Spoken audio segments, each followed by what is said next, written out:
Live. How's it going, Chris? Yeah, man, I'm good. How are you? I'm good, man. Welcome to the show. Appreciate you coming on. There'll be people jumping in the comment section soon. So there's a lot of stuff I want to talk to you about today.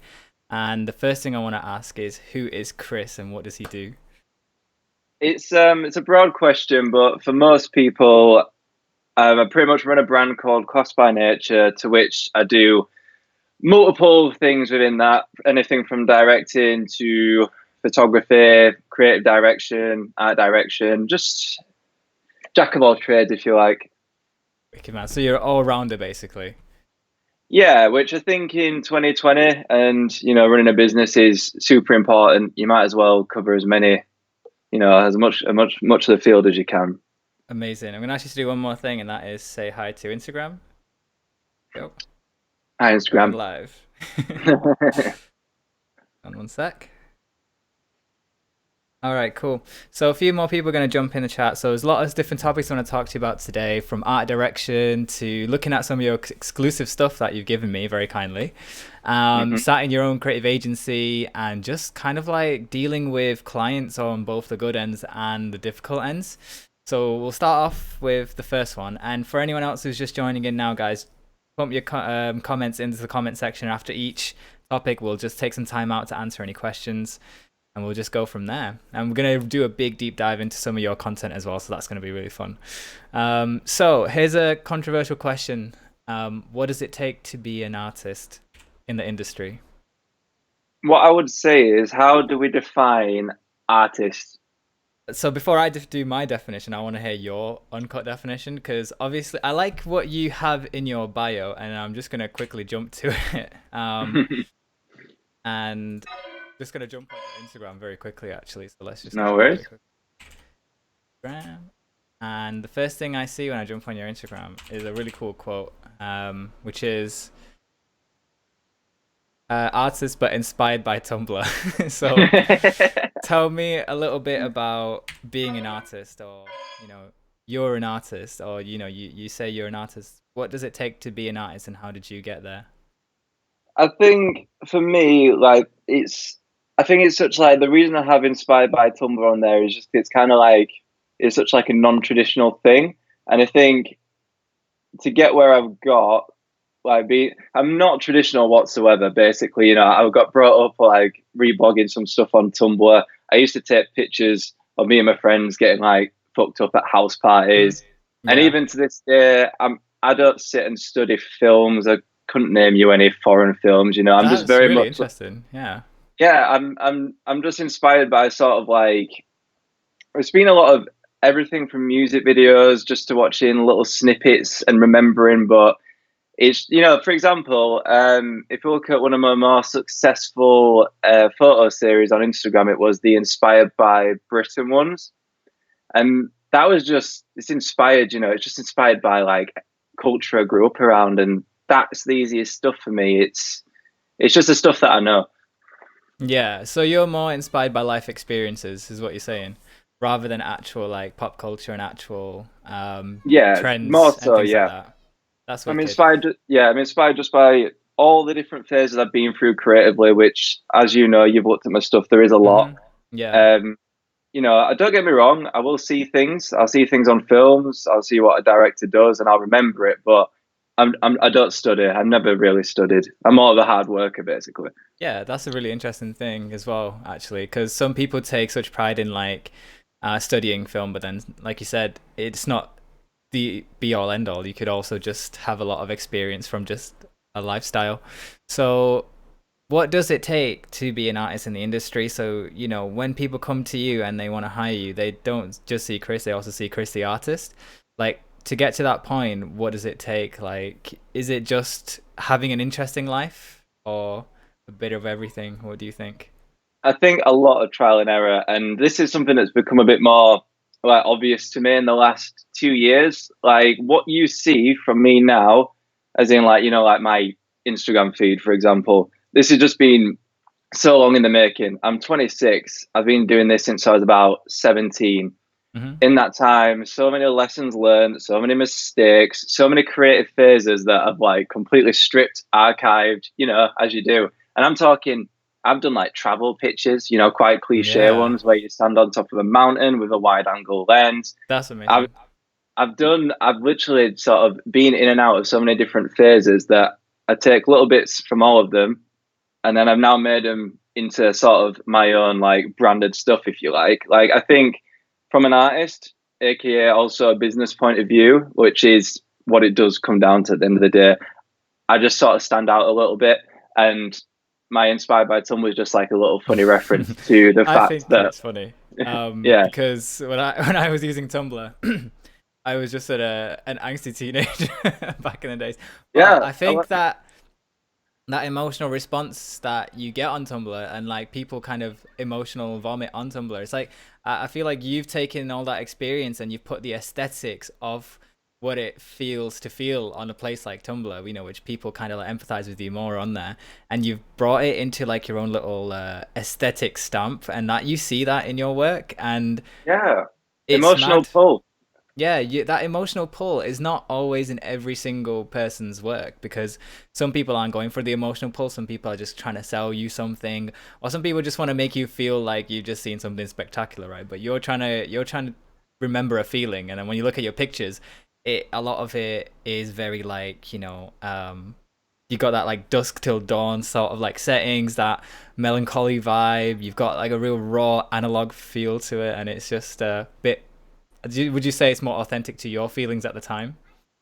And not I never say like too much like it's not a direct expression of like me and my feelings at that point. It's just more like I say, it's that whether it has been something from the past in my life, or like you say, when you're on Tumblr you have that. It was just a very emotional photography experience, to which that's what hit me the most. When I look at anything from music to art, I find that the raw stuff, the sad stuff, that's what captivates me personally, and that's what I want it to do to my audience. Like, and I feel once you get a feel for it, and like you see it, and you're like, damn, yeah, Yeah, like that's what inspired me. And yeah, then it obviously has that impact onto your audience too. If you're feeling it, everyone else will probably feel it too. yeah, and it's just more timeless that way, isn't it? You just remember it a bit more. So that Exactly. is awesome. I think that's a really good explanation. So my second question is where you get your inspo for art direction. Before we jump onto that, let's actually have a look at some of your work because you've got quite a lot of stuff on your website for Calssbynature, and obviously like this is a creative agency, and we'll jump into that a little bit later. But just Hmm. looking at some of your work, I do think it does stand out quite a lot. Um, just before we go any further, we've got one comment from George Holt who says, "Chris, down a pint." I knew this is what would happen if I did the swipe up on my page. I was like, I'm just gonna Yeah, get people trolling. I think it's more fun that way. Exactly. So yeah, looking at your work, I do think it's very different. Like we're just looking at a lot of fashion at the moment here, yeah, and you've Yes. got a lot of different concepts and just all sorts of different things. So where do you get your inspiration from when you're creating all this stuff? And how does it? What's your starting point? It's a good question, and it's like I said, it's more for me like all this stuff that we're looking at now. This was when I remember when I was employed at my last job, which was like over the span of like 2 to 3 years, and I know that's where I did a lot of my.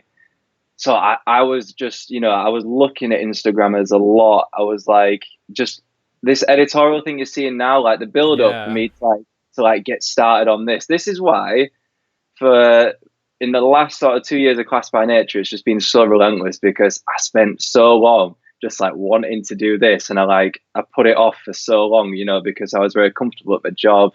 I was on good money, Hmm. so I wouldn't, I couldn't give you a simple answer like this person or this person, but I was very ready. I've been researching, I've been looking at magazines, I've been watching YouTube. Hmm.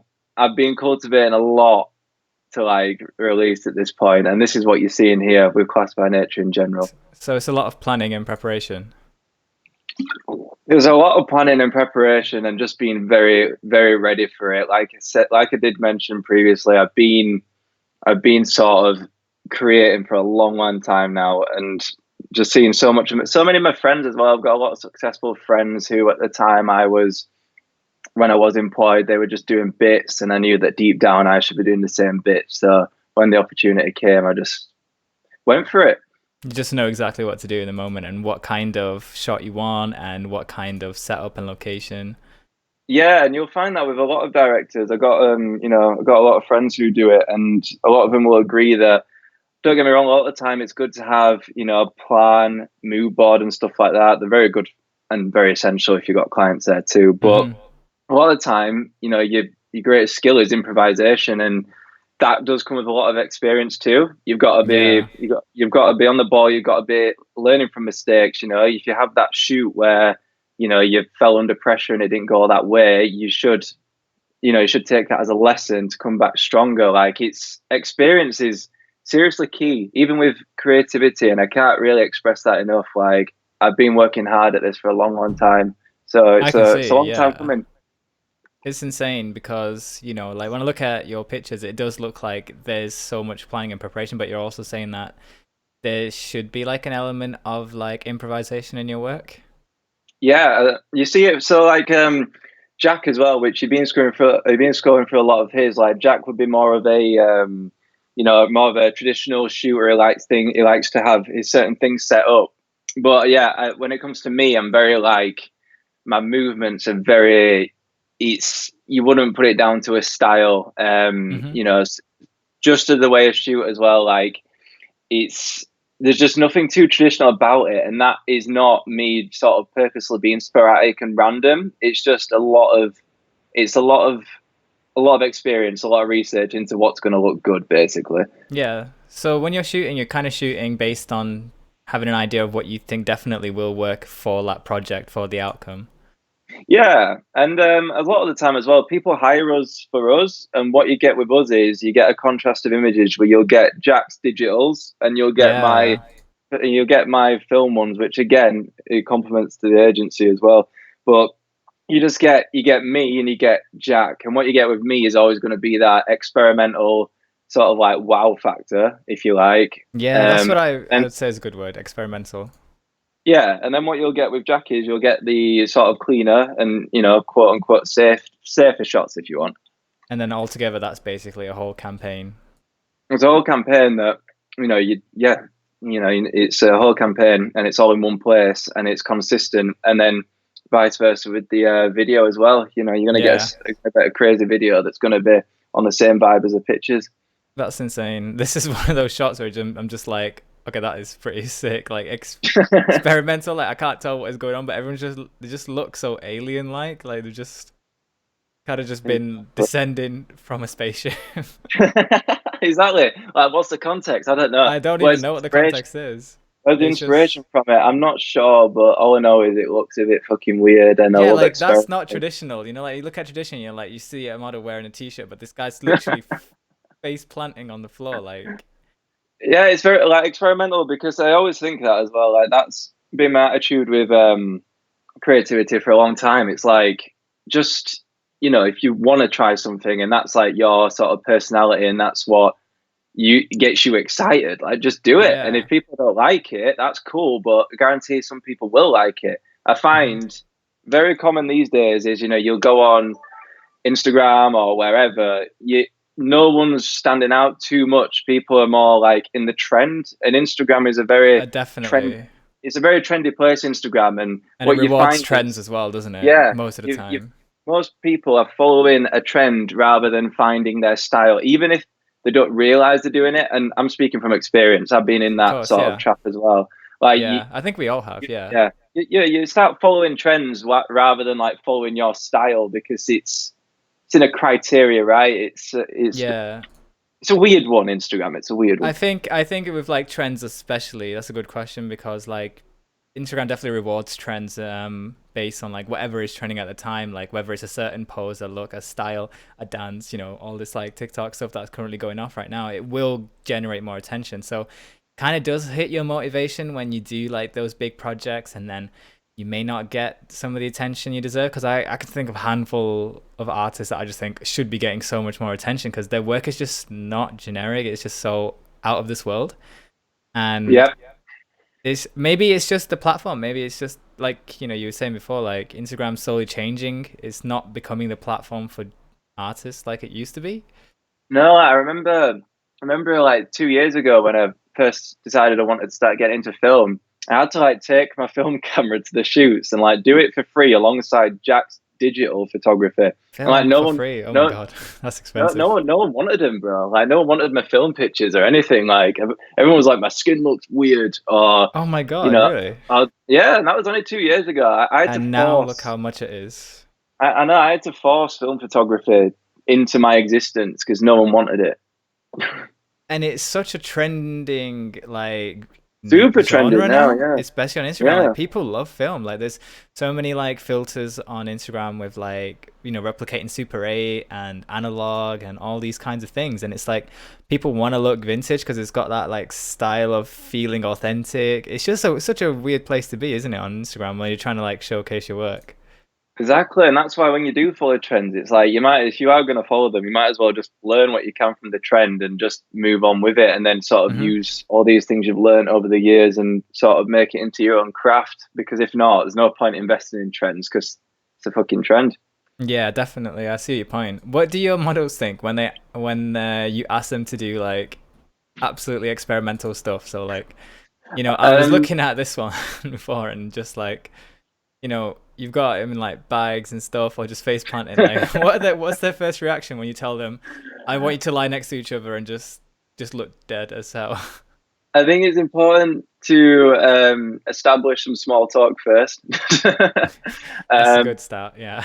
yeah, yeah. Well, it's very on shoots. It's very much like a vibe. So you need usually 9 times out of 10, like which again translates to good business. It's make friends with models. Like actually, like get them comfortable, get them chilling. Like chances are they've probably seen your Instagram before because that's how it works. It's 2020.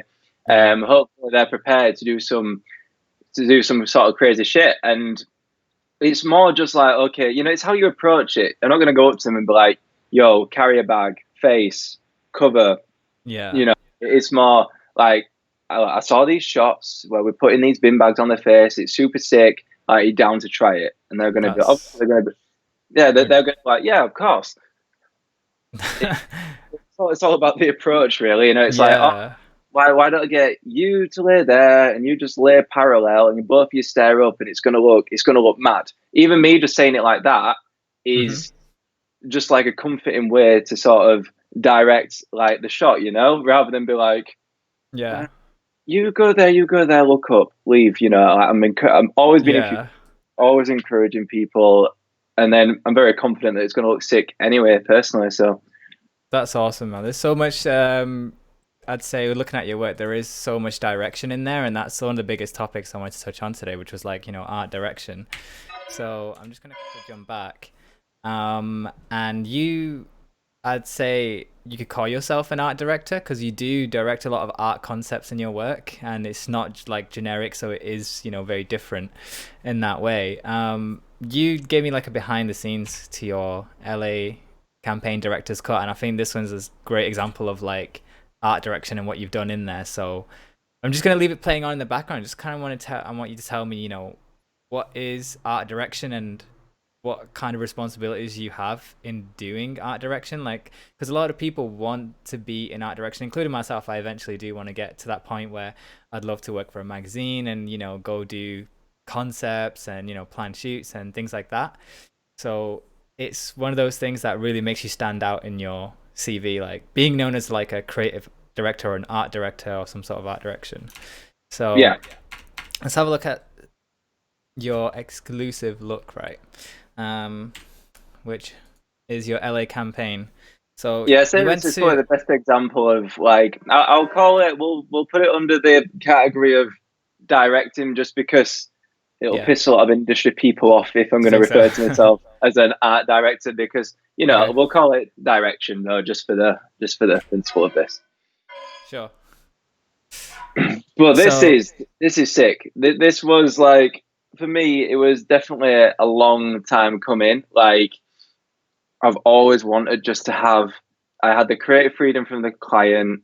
I had two amazing actors, and I had a red Mustang, and I was in fucking LA. So that's I was. insane.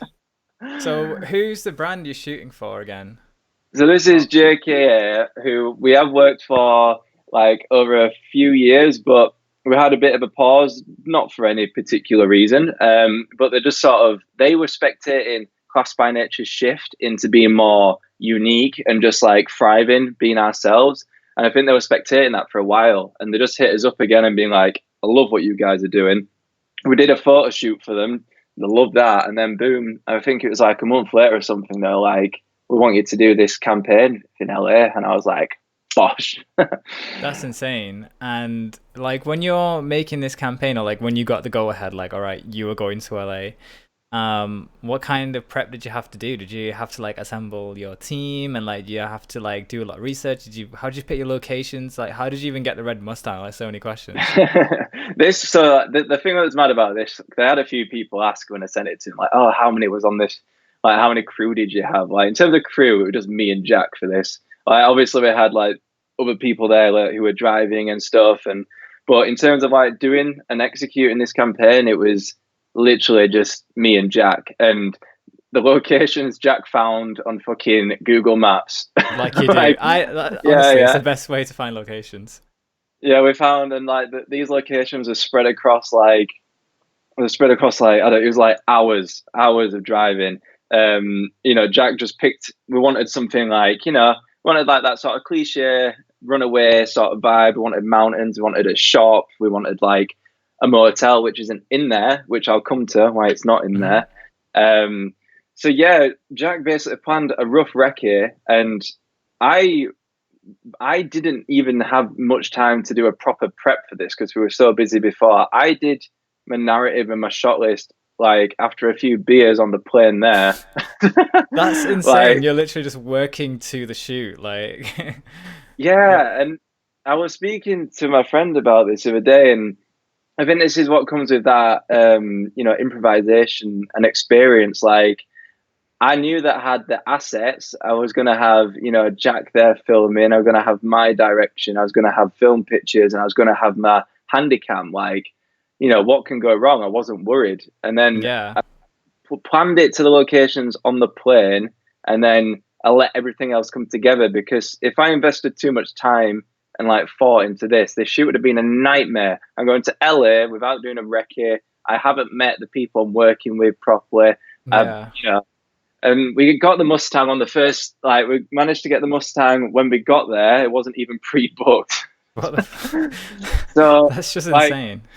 yeah, these BTS, like the behind the scenes was pretty crazy for it, to be honest. Yeah, that's insane. So what do you think, like, in terms of, like, art direction, like, when you're making this, it just, like, how did you come up with the concept of just like two, like, wanderers and like gas stations, and like, what was the look the brand were going for? Was it just like grunge? It looks really But grungy to me. yeah, well, the what the brand were going for, they didn't really give one. They sort of said go nuts, and like, as soon as I saw the people we were using, I was like, look, this is a runaway story. This is something that people are going to watch. They're going to relate to it in some sense. You see, in this one, how we've got like the sad quotes. We've got Yeah. every genre of music in there. You're going to feel You know something. what? This reminds me of like Tumblr 100%. I'm not even joking. Like, Literally, I can literally. see those pictures coming to life of those like runaway stories where, like, there's teenage heartthrobs that are just like chasing the sunset. Exactly, and that was my main source of inspo. That's what grabbed me when I was younger, and it still Hmm. does to this day. Like, just because it was like an era, like Hmm. it's amazing. Like, look, like we're running around for LA. I've got we've got pictures going on, we've got VHS going on, we've got different genres of music going on. It's modern, but it's also got traditional stuff in there. Like, it's that's like my direction in a nutshell. This is a clusterfuck, and I love clusterfucks. It's so interesting because obviously, put this against a campaign for something like, trying to think of like a modern day brand in the UK that's also fashion, like, they're so crisp and clean, and it has to be pristine for the TV, but then you got something like this which just grabs attention so much more. I mean, probably for like our audience anyway, who are like a lot younger. But yeah, I love the art direction in this. I think I love like your spontaneous energy, and like it's Yeah, not, and it doesn't have to be so perfect because everything's so like handheld as well, like, isn't it? exactly. And I wanted this to be like I want my work to stand out in the aspect that like someone who's established can watch it and respect it, but also young generations are going to watch it and be like, wow, this like is good. You can have a short attention span, and this video will probably go by quite fast. Hmm. Or you can have. There's a lot of clips in here that just pan out when the acting's just like on point. Like this one, for example, like you're letting the narrative sort of play, but then boom, we're back into sound engineering, we're back into different varieties of Yeah, yeah. video. Oh, the ratio has changed again. Like this is what I want to watch, but I also know Like that's what you a lot of said, people want to watch. it's a clusterfuck basically. Yeah, it's a That's well organized insane. clusterfuck, which is that is a skill though. I always say that like people who try all the mad trippy Hmm. editing and sound, if you don't do it well, it's gonna be really shit. It's a quite a skill to get clusterfuck looking good. I think this is probably one of the best like piece of work that stands out in your like profile, and it just screams like, LA. It just screams it. Exactly. But also, I'll tell you about this ending clip that you're seeing now. So we had the last scene I had prepared was basically from the little paper can beers. We were going to go to like a motel. So when the sun was coming down, we were going to have like motel lights in the Hmm. background. They were going to be drinking a beer. I was going to slow down some shutter speeds and make it look a bit Oh, more I see. Yeah. wavy and free. Yeah. But that car, we shouldn't have driven it about more than 80 miles. We're about 280 miles out in the middle of a fucking desert, Right. and the car just broke down. So, Your Mustang broke down. so the Mustang wasn't staged; it was actually broke down. Shit. Well, talk Yeah, about so spontaneous. improvisation again, mate, and that made the So campaign this a bit million here, times like, better. you guys actually have broken down, and this is like Yep, all real. Like, it would just you're we, just we at were this point losing light. documenting. We were losing light, and we had to improvise. So Emma, and that shot, Emma, the actress, where she's got like her legs up, she just did that on improv because she's fucking sick. So she started doing that, and I was like, shit, we'll start rolling now. And I was like, Austin, I want you to come round into the car with the beer and give her it, and boom, he improved from there. And Yeah. then we're in the behind the scenes of that clip. It's literally, get out, come on, everyone, get up, walk towards us, and then that shot where they walk past the camera, it was Yeah. like it pauses, and I was like, right, Jack, boom, switch, follow him. You think it's over, boom, motion continues, we follow him. Yeah. That was beautiful like that though. Yeah, That's it what was. It art is really to me. is.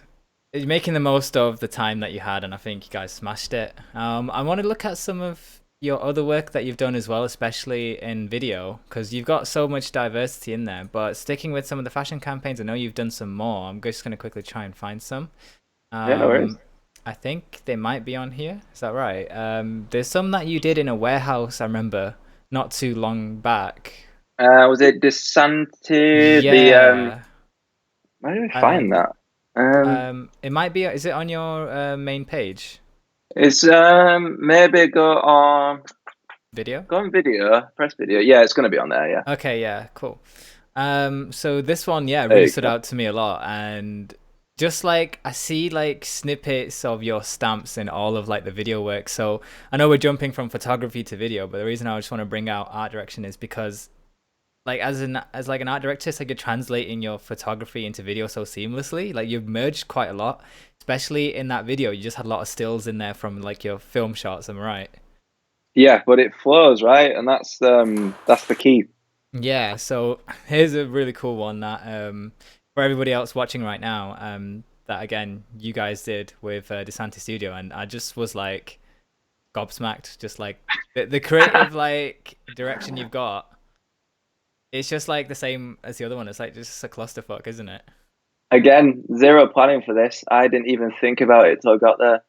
Really?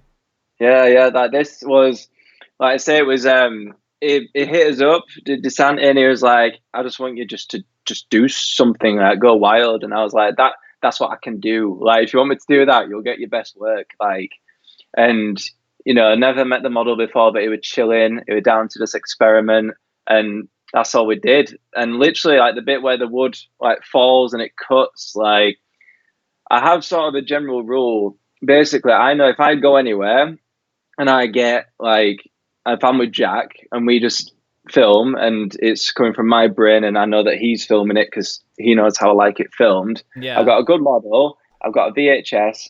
I've got my pictures. I can edit. I can edit a banger, and that's like that's just what I know basically from my experience. I can make a good video with those free assets. Your rule of thumb is have some digital footage, have some analog footage, have some film footage, have some digital shots, get as much content, and then in the editing process, just go wild with it. That's my personal, yeah. So don't get me wrong. I'm not saying that I don't prep ever. I would just It's say, just but one option, yeah. if I want to get better, and this is where I shine in my that's my element. This is where you're going to see the best work from me. And if I get that opportunity, I'm going to seize it. But don't get me wrong. I do full plans. Like I can spend a day writing a shot list and stuff. But it all depends. It's client to client. Everyone's quite different, yeah. So how do you find like these crazy locations? That again, just scouting, just prepping, or just kind of like it just improvising. You just find things on the go. Yeah, Jack's our location guy. That's what Jack's really good for, and that's another testament to Calssbynature. Like we're quite good with locations. We So move out. Uncharted. That's what I think Yeah, about Uncharted territory. we move outside the box as much as possible. And that's credit to Jack. To be honest, like I Hmm. can sort of say I want this sort of vibe, and Jack he's just a whiz at locations, and he'll just find whatever location we Yeah, need. it's So so good. I love it. And like speaking from experience, when I try and find locations, I sometimes get lucky that there's no security guards. But on this one, like, did you just come across any trouble, or like, did you have to hire it out, or was like permissions? no, Like, no, I'm pretty sure Jack, because Jack did his. I mean, I did too, to be fair, but Jack used to do a lot of like abandoned stuff, hmm and he just had this in his inventory of like abandoned places, and he said, it's so cool. and we put, I think, don't quote me, but we definitely did a music video in here for Buddha before. Yeah, we did. So we went Nice. in. Yeah, we went in with our mate Buddha, and we'd done a music video there. But also, I thought, no one's probably going to be able to tell the difference. It's two different industries. Like, we might as well get a campaign done in there as well, fashion one. Yeah, definitely, man. You guys smashed it out of the park on this one. So you've got loads of other stuff as well. I just want to quickly fly through it, especially on the fashion, and before we jump into like your other like projects. And again, you've just got this running theme of just like these crazy like uncharted locations. It's like you Again, guys yeah, really fond Jack of that smashed kind of that one. stuff. Yeah, it's all about standing out, and I think that's not even from a creative point of view. Like, me and Jack were saying that like we definitely got business heads on as well. So even though it might be a creative decision to stand out, that is as much a creative decision as it is a business decision, because standing out equals, individuality equals more sales equal, it's a business, and we've got to treat it like a business, and we've got to be standing out, we've got to be progressing, and Keep that's pushing the the boundaries. fundamentals. Yeah, absolutely. And you can mix. It's important to mix your creativity and business, because at the end of the day, like, as you're growing up, and you're gonna need, you're gonna need to buy things like houses, and you're gonna need to support things. You have to pay for a new car, or you're gonna need more capital, and you need to expand. What's the budget for something like these projects when you do them? Do you try and go for like less is more and just work smart, or is it like, over the top and let's just kind of like go crazy on the budget? No, like, for example, like most of the time, all these are very minimum when it comes to budget costs. Like, we do all this with like Jack's Canon 5D Mark IV, which is like a good camera, but it's Yeah, nothing. yeah. It's I not a used to have red. it. Yeah, yeah. It's not a red. And I like these videos. Warehouse project. We did all these like with Handycam, like little cheap Really? That's just £20 insane. camera. And Seriously, this was that's it's a good tribute to Class by Nature, this, because their warehouse project hit us up, and they're like, we love what Class by Nature is. Do you want to yeah. just like come to our events? Obviously, they paid us, and just like have some vouchers, just get a little bit, got drunk, and we just film stuff, and like they So there's loved it. some perks of the job. Yeah, they loved it, and we ended up doing the Skrillex one. Oh, no Like, way, that's crazy. we ended up like, we could do any of them. We could take a pick of which one we did. What's he called? I've forgotten his name, but yeah, we'd basically done a lot of these warehouse projects. Hmm. We're going to be doing the park life, but I think it's probably going to be delayed Yeah, now. depends on So, what happens. but yeah, they just loved, and that is just us being our fucking idiotic, mad selves in terms of creativity. That's just so insane, and it's like you just see it all running through like all the different work you guys have, and it's just awesome. So it's just insane. I want to kind of move on as well to some other stuff as well that just to kind of talk about. But for everyone else watching, if you guys have any questions for Chris, just let us know in the comment section. Um, Lots of ideas on business and art direction. There's just so much stuff on there. So moving on to the fourth topic, which is starting your very own creative agency. How did you build that up, and like where did you think of Class by Nature? Like, what was the journey into that? Because a lot of people that I know, starting off as freelance are very independent workers. But at which point were you like, I need a creative team? So I think, in a nutshell, the reason that I knew it was possible, because I'm one of those people. I'm very big with ideas, and I know a lot of creative people like that. We get ideas, we get visions, and then we're running to a few hurdles, whether it be making a website, making a logo, and then you stop, and then you go back to how you were before, right? Yeah, That was yeah. like very much me. Um, and basically, a bit of a backstory to me and Jack, who's now 50% of Class by Nature, my business partner. Yeah, yeah. I was a Unilad, basically. I was like a lead video director there, had like a team of people and stuff like that. And basically, I ended up hiring Jack because I knew him from my hometown, kind of knew of him. He was like, he messaged me on Instagram a few times, and I helped him out getting his first camera. And we needed a graphic designer at Unilad, so I sort of hit him up and got him a job there. Obviously, I think he was there about a year and a half. And then when I chose when I left Unilad, basically I had my little sort of epiphany moment. Someone asked me to do a music video, and I was like, maybe, yeah, I can definitely do a music video. I don't have much experience, but I'm very passionate. And I was like, Jack can film it. I can sort of maybe direct it, get into that. And then it sort of clicked in my head that, but me and Jack could probably do a lot more than music videos, because he's dead nerdy and I'm dead creative. So I literally got him on lunchtime just to sit down with me. I had like another job offer for a company, which was a good one at this point, but I was like all or nothing point in the autobiography, right? So got Jack. I was like, Jack, are you down to do this? Let's give it like 30 days. If 30 days we're not made any money or anything, like, we'll sack it off. You go back to work, whatever.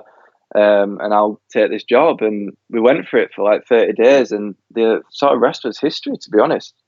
So it just kind of started off as like a good little partnership from a place that you're working on to kind of getting the itch to start your own journey? We complement each other like ridiculously well in terms of like work. Like he's just mad on it. Like he's very regimented when it comes to like even stuff like finances or like, just branding. It has got to be neat. I'm very sporadic. He channels that and makes it into like a reality, which is important just across the board. And I can just be wild and free, and he'll, film it. I'll edit something. He'll color grade it. He'll put logos on it. It's just this Yeah, dynamic. You find a dynamic like that, you've got to a good fucking little go team. with it. I think that's the most difficult thing for a lot of people, like finding that right balance and the right people and the right team. Don't force it ever. Yeah, it's not like a job application. You got to try and take your time and find those people. And it's hella like, if on a personal level you're not willing to be stressed together, fucking, worry about money together. If a client doesn't pay that It's owes you like a 6 grand. creative marriage. Yeah, not gonna name names, but we've had clients that have owed us 6 grand in our early days, and that was our lifeline. I remember like there were one day off, and it would have been like really bad for us. But I threatened to call them out on Instagram, and they paid on the same day, so we could live to fight another day.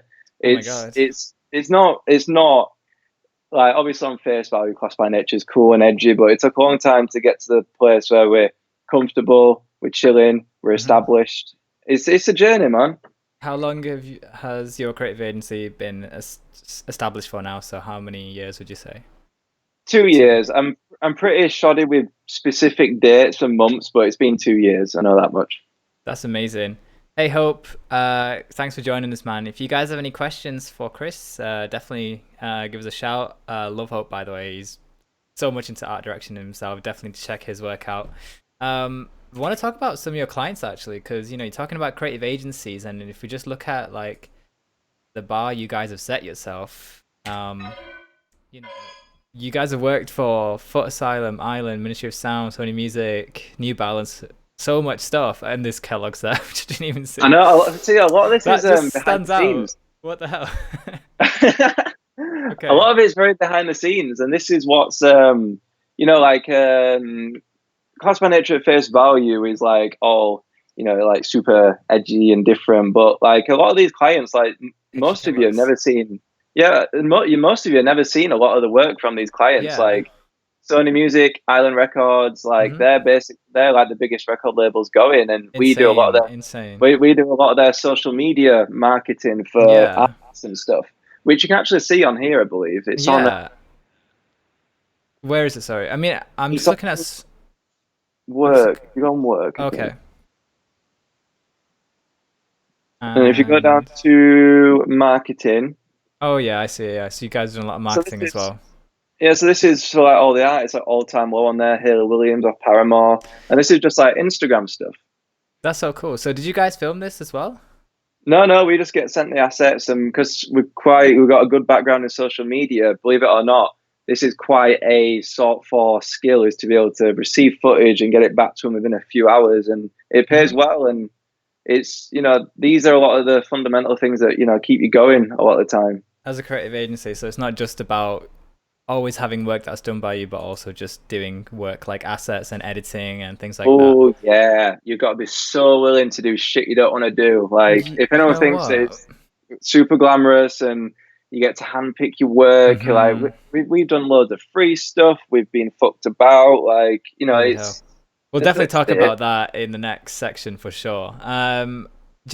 I mean, looking at the work you guys have done, like I think stuff like this would be such a good skill to have right now, especially in this crisis that we're in right now, where you can't go out and film, but you can definitely edit and you can definitely create assets. You know what I mean?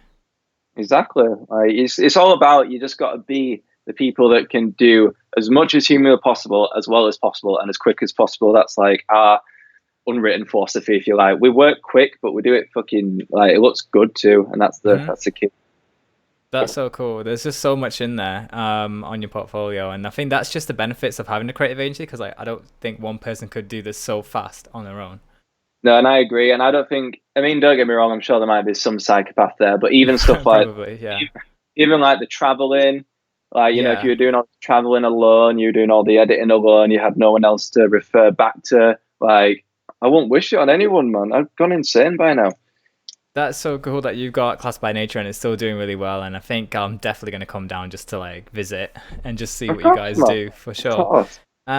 So you've got such a variety in there, and just looking at some of your other work, do you want to talk about any difficulties you faced when you've you've been in, your creative agency or just like any jobs, have you had difficult clients and how have you dealt with it? Because the bigger, your jobs are, the more responsibility you have, the more attention you have. Like you said, it's not easy. Like what are some of those moments you can talk about without going too into detail and naming and shaming? As I won't name and shame, but I think the best way to sort of put it is, unfortunately, the customer is always right. I don't tend to hang on to bad clients, but also I try to maximize the chances of them not being bad clients, if you like. Like, it's a weird one.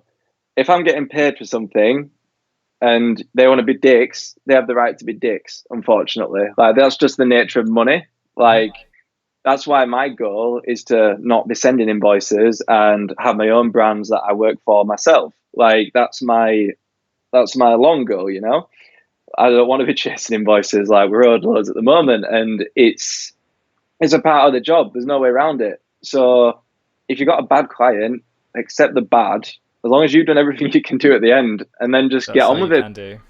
But a lot of the time, though, mate, as you might know yourself, it's like you might need that money. If this client's been a knobhead, but I need this money to eat, then you're just gonna have to bite the bullet. And same thing with a 9 to 5, though. Just because we're creatives doesn't mean we're allowed to have bad. You know, we've got to have bad clients, bad experiences at work. It's just part of life. You're never gonna get a bunch of perfect clients, no matter how sick your work is, or how, I know people who work for Nike who wait 60 days for late invoices. It's not something that'll ever change. So Crazy.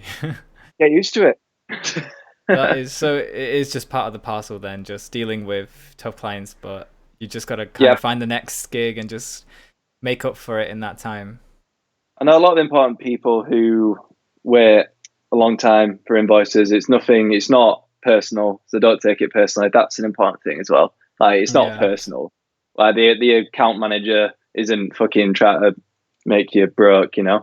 Yeah, sometimes it's just it could be just communication delays and things like that. 100%. Like I think jumping into freelance, that was the biggest shock to me because I came from such a 9 to 5 experience and like salaries every month to like, this is new. What the hell is going on? I know. And you can look at it like that. Like, I've done a job, pay me. And then to you, that's all it is. But to them, it's like, you are one of 500 people. That person didn't actually send off your invoice. He forgot. Like, it's no one, it's the way it is. And I don't see it changing anytime soon. Yeah, because everybody's work is at different paces, and people pay invoices on different days. Like from business points of view, I know like a business that has a set day for when they pay invoices. You just gotta wait, naturally. So yeah, it is crazy. So would you say you're quite lucky in having more positive clients overall?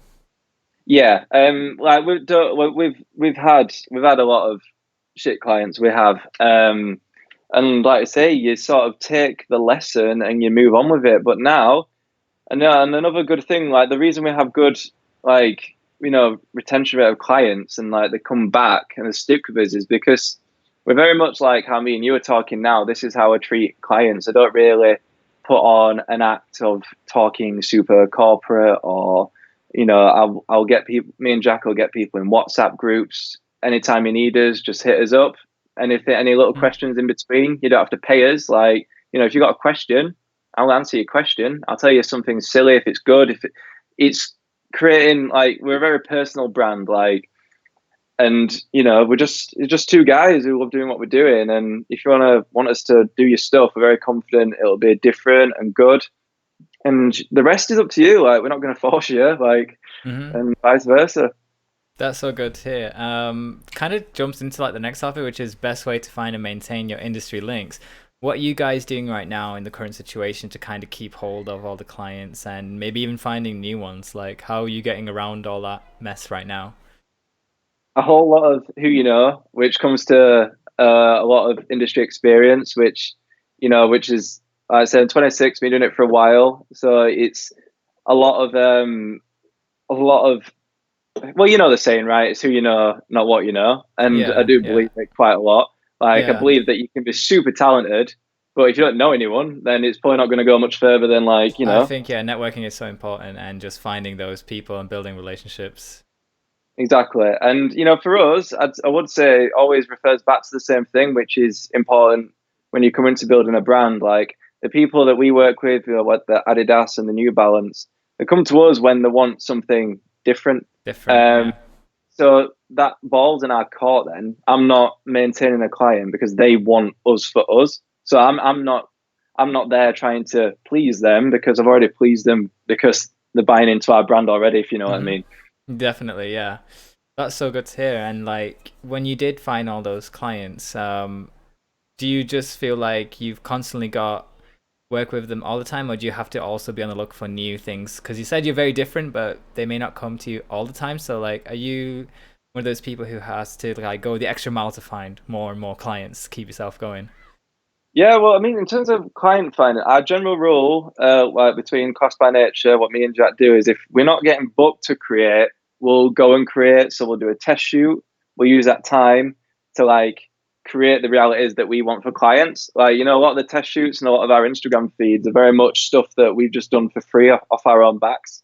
Then when a client goes on there, they're like, damn, they don't know it's a test shoot. I'm just creating the Yeah. illusion that I'm a fucking, I do what I want and I get paid for it, Hmm. which I do, but I also Of created that course. illusion to start with. So that's a really good topic. I'm just gonna quickly shout out James Wood, who says, "Give us a shout out, Gribbin."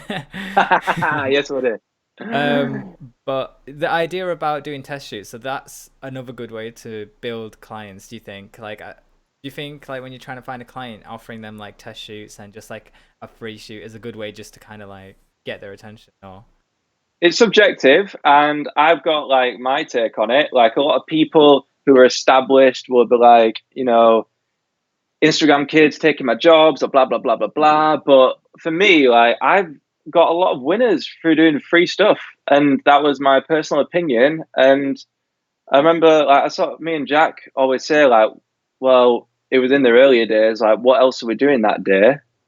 Nothing.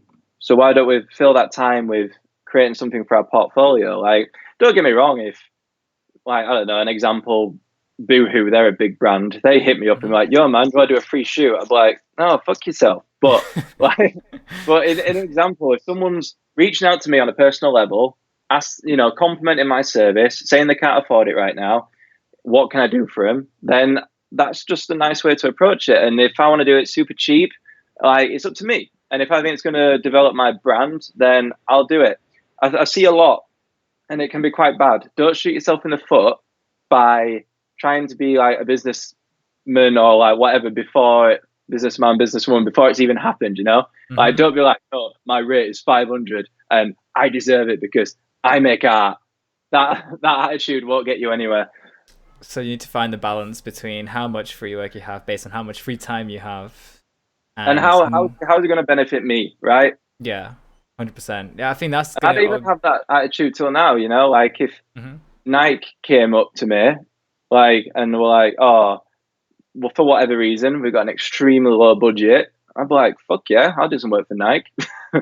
I think it's good it, to just get it on your portfolio, like you said, depending on who the brand is, and if you really think they can offer you something without them taking advantage of you, exactly. then Like, it's good. I always what we always say as well is building relationships. So don't take that from a way of me being like, "Oh, I'm undercutting myself and I am, I'm doing the industry wrong." If I like say, for example, that thing with Nike that was made up, we would 100% definitely communicate the fact that we're doing this for free under the idea of us doing something else, which is therefore an investment. I'm establishing myself to this brand, showing them what I can do, and Yeah, it's called putting your foot in the door, and it's important to do.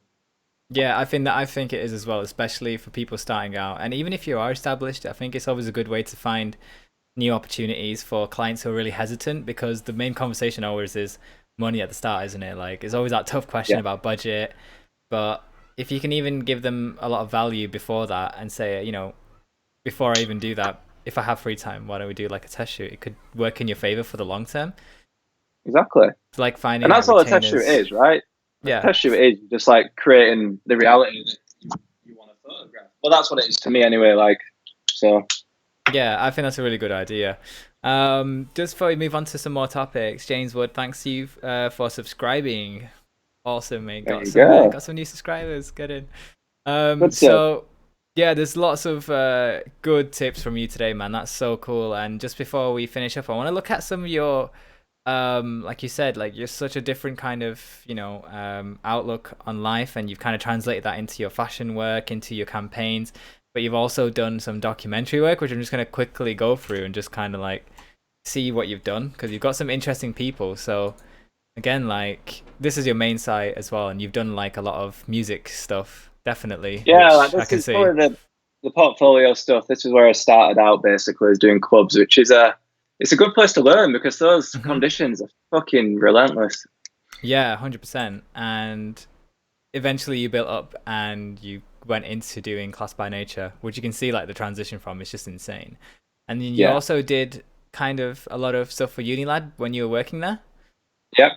And again, like you've worked with like David Icke and like conspiracy theorists and just insane This is all amount of... mad, you know. Like when I look back and actually, like I did all this shit. Like it is crazy, and at the time, that was just what I was doing, and like it's all like led up to me now. But like the skills I learned from like interviewing and like directing and handling conversations through doing this is just like it was priceless, and it might not relate too much back to what you see now, but like man, experience is just everything. Like even if you're doing something that's not your end goal, like it's so important. So important. Yeah, 100%. And like, so like I said, like you've done so much work for like Unilad, and was this like when you were a lot more independent, and were you still like working with a team, or...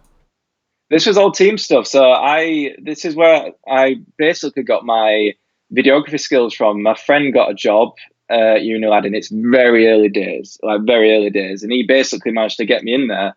And I had never used Premiere Pro. I've never filmed anything before, and it just threw us in the deep end. Which again, what me and my friend were saying on his podcast, like throwing yourself in the deep end is a very good character building and good way to learn.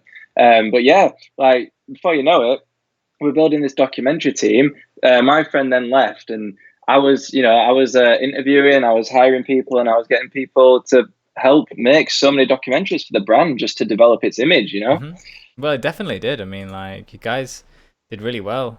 Definitely. I mean, like 200,000 views, almost 300,000 views. Like definitely, like pulled off. Getting that page creditable as well, which also that's like Unilad was just always known as like a piss take brand, and now they're people used actually to like a laugh at fully it. established brand now, aren't they? Exactly, and this was what we did. We changed people's perception of what they like thought the brand was by doing more serious, hard hitting content.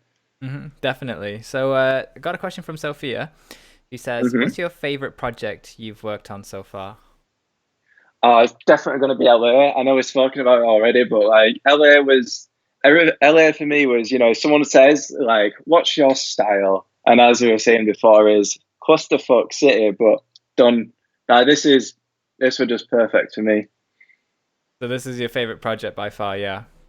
Yeah, and even like, as we were talking about before, the spontaneous things I had to do, writing the shot list on the plane, the car breaking down at the end, like all those things are just so like testing towards your like, your directional skills. And I always knew that I was going to pull it off, but even before that shoot, I was a bit like, a lot could go wrong, It's crazy, man. I think definitely this is like your standout projects on this.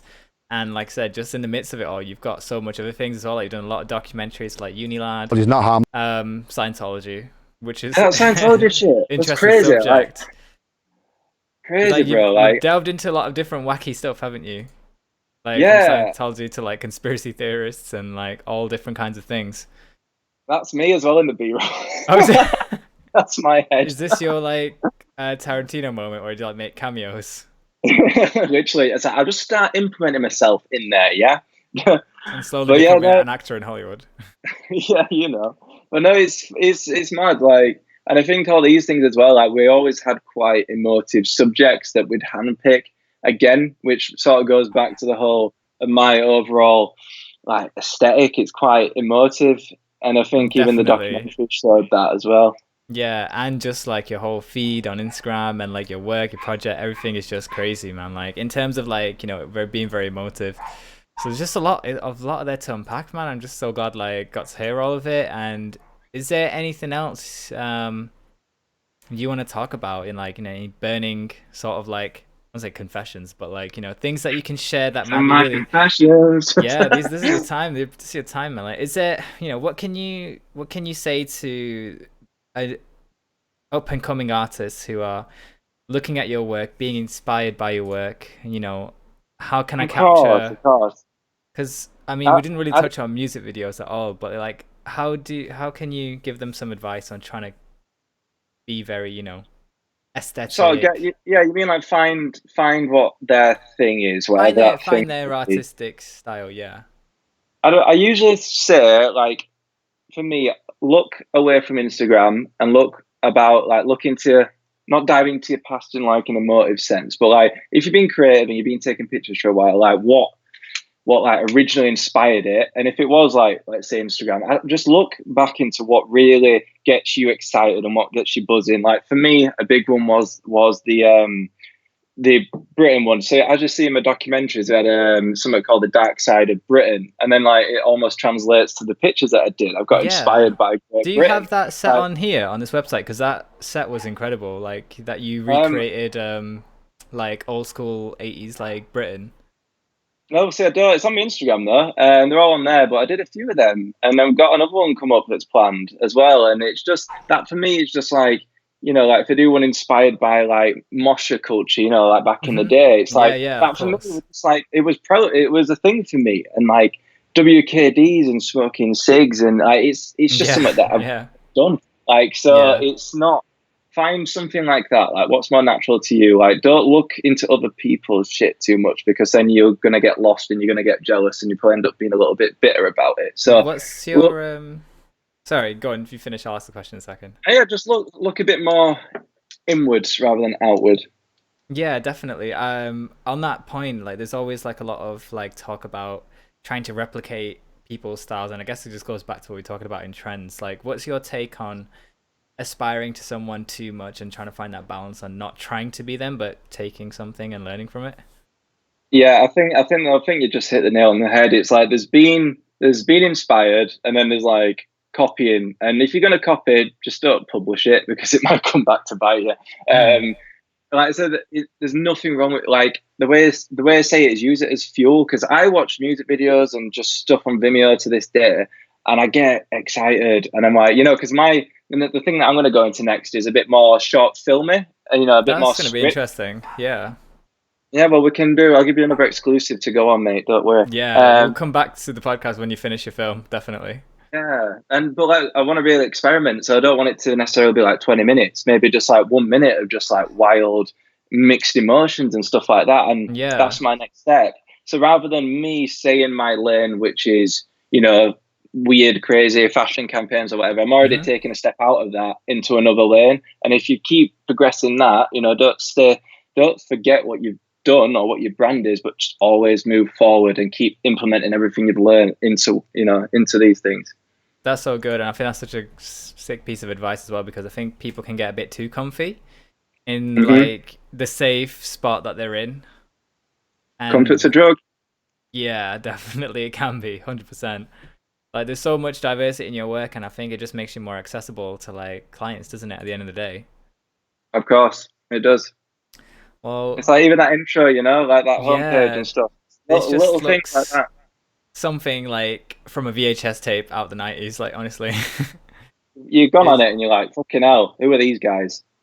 yeah, and I like the name Class by Nature as well because like it's just what is Class by Nature? Like honestly, what does it even mean? Well, I mean, it's just so the actual name Calssbynature came from when I was at uni, lad. I wanted to start like a high snobite or hype beast sort of page. Yeah, yeah, I So see, I I, see. I I got the username Calssbynature because I thought it was sort of fell into that category. And then I just took it basically because it never amounted to anything. We didn't end up using it, and I always had it saved. But I love the name, like Calssbynature, good name. That's so So cool, yeah, man. Thank you so much for dropping and unpacking your story, man. It's been so good, like just kind of seeing how you're your brain works in like that creative function, because a lot of us have like creative, bottlenecks, and just like, we just kind of hit the wall sometimes, and it's good to see like that you can still look to yourself to find inspiration. You don't always have to follow trends, and just it's good to kind of step out your comfort zone as well, and just focus on setting your own brand style that you're saying. Yeah, I think So a lot less time on Instagram. Go on, just look on just any other platforms. Like Instagram is more ego. Everything's carried with more of an ego and a point, and I think that doesn't do your creativity any good. So look on Vimeo, look on music videos, look on just take some time off Instagram if you want inspiration, because I don't find it very inspiring at all. yeah, definitely it can be. It can be a very like, like I said, like a competitive playing field of like trends competing with each other, and it probably isn't the best for like an artist like, mentality at the time. 100%. No, Well, no, thanks so much for coming on the show, Chris. And no, I just mate. Thank you for having me. anytime, I can't wait to see what you're going to be doing next. If there's any last minute burning questions, feel free to drop them in the chat. And all of Chris's details are in the description box. Check out his Instagram feed. Even though, like, you just give me a lecture on how not to use it, I still Well, think I think your you got Instagram to is take it so with a pinch of salt. aesthetic. You got to take it with a pinch of salt. Like, I love Instagram for what it does, the opportunities it Yeah. creates, but like, don't find yours. Don't look like too passionately at it for your creative Yeah. like direction, if you Oh, like. 100%. And I just think like it's a snapshot of who you are, and you've got like your best highlights on there. And like I said, one of this shoot was just amazing. I absolutely love it. Like how Oh, raw it is. Like you've even got like the old school cars in there, which is mad. So it just looks like what's that film? Like 80s Thatcher's Britain, like proper working class yeah, culture. exactly. It's crazy. So yeah, definitely check out Chris's Instagram, and yeah, it's been a pleasure, man. Thanks for coming on. Oh, thank you for having me, mate. I've really enjoyed it. Cheers. No worries. See you later, guys.